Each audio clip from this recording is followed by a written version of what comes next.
కేసీఆర్ పుట్టినరోజు సందర్భంగా కేటీఆర్ చేసిన వ్యాఖ్యలకు కాంగ్రెస్ ఎంపీ మల్లు రవి కౌంటర్ ఇచ్చారు.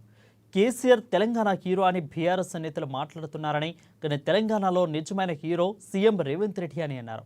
కేసీఆర్ తన 10 ఏళ్ల పాలన కాలంలో చేయలేని అనేక అభివృద్ధి సంక్షేమ పనులను రేవంత్ రెడ్డి సీఎం అయ్యాక ఏడాది కాలంలో చేసి చూపించారని చెప్పారు. దేశంలో ఏ రాష్ట్రంలో లేని విధంగా కులగణన చేసి కులాల లెక్కలను తేల్చిన ఘనత రేవంత్ రెడ్డిదే అని తెలిపారు. ఇక అదేవిధంగా రాష్ట్రంలో 56 ఇంటిగ్రేటెడ్ రెసిడెన్షియల్ స్కూళ్లను మంజూరు చేసి పనులు ప్రారంభించిన ఘనత కూడా రేవంత్ రెడ్డికే దక్కుతుందని అన్నారు. Telangana real hero Revanth Reddy. నిన్న బీఆర్ఎస్ నాయకులు చెప్పినట్టుగా కేసీఆర్ కాదు. ఎందుకంటే తెలంగాణ రాష్ట్రం వచ్చిన తర్వాత 10 సంవత్సరాలు ముఖ్యమంత్రిగా ఉన్న కేసీఆర్ గారు చేయలేనటువంటి పనులన్నీ ఒక్క సంవత్సరంలో రేవంత్ రెడ్డి గారు చేసి ప్రజల్ని మెప్పించారు. కాబట్టి తెలంగాణ ప్రజలంతా రేవంత్ రెడ్డి రియల్ హీరో అని గుర్తించి ఆయన్ని ప్రేమిస్తున్నారు. ఎందుకు రేవంత్ రెడ్డి రియల్ హీరో?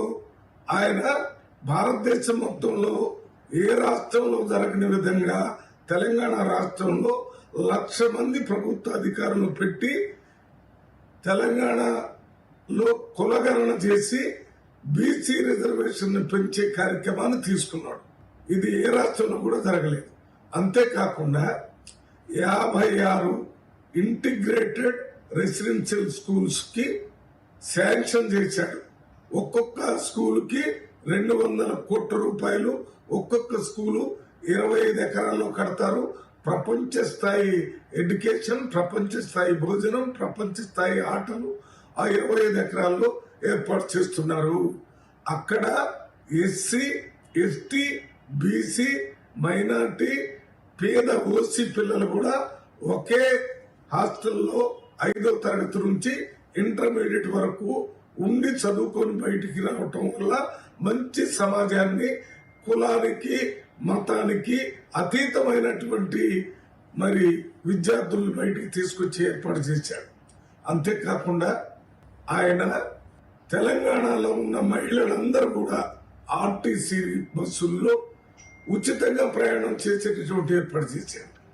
50,000 ఉద్యోగాల కంటే ఎక్కువ ఉద్యోగాలు ఎక్కడ ఇబ్బంది లేకుండా నిరుద్యోగులకు ఇవ్వటం జరిగింది.